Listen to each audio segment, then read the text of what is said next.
નમસ્કાર, પાંચના પંચ સાથે હું છું આપની સાથે મહેન્દ્ર। વાત કરીએ સમાચારની તો મહત્વપૂર્ણ સમાચાર વડોદરાથી સામે આવી રહ્યા છે, જ્યાં વાઘોડિયા હાઈવેની રેસ્ટોરન્ટના ઢાબા પર ભોજનમાંથી જીવાત નીકળી છે।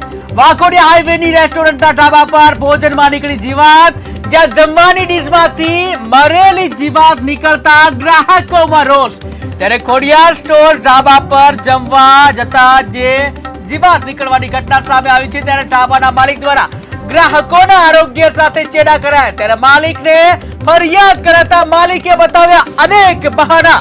ત્યારે સમગ્ર મામલે ગ્રાહકે વિડીયો સોશિયલ મીડિયામાં વાયરલ કર્યો છે કે જ્યાં અનેક પ્રકારની જે ઘટનાઓ જે છે સામે આવતી હોય છે, જ્યાં આરોગ્ય સામે ચેડા કરવાની ઘટનાઓ જે છે રેસ્ટોરન્ટ દ્વારા ઢાબા દ્વારા વારંવાર આવી ઘટનાઓ પ્રકાશિત થતી હોય છે। ત્યારે ક્યાંક ને ક્યાંક જે આરોગ્ય વિભાગ છે એના ઉપર પણ અનેક પ્રશ્નો થઈ રહ્યા છે।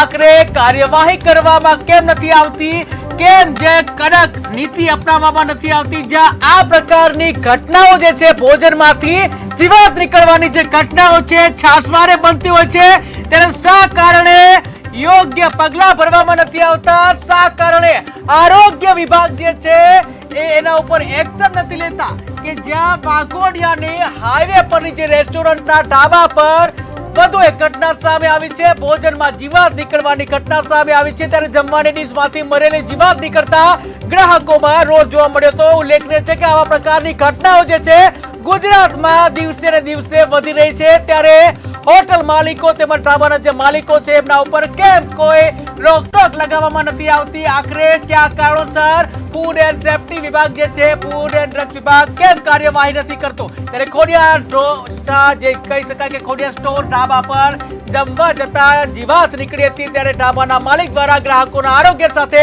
ક્યાંક ને ક્યાંક ચેડા થઈ રહ્યા છે। માલિકને ફરિયાદ કરતા માલિકે અનેક બહાના બતાવ્યા હતા, જે સમગ્ર મામલે ગ્રાહકે સોશિયલ મીડિયામાં વિડીયો વાયરલ કર્યો હતો।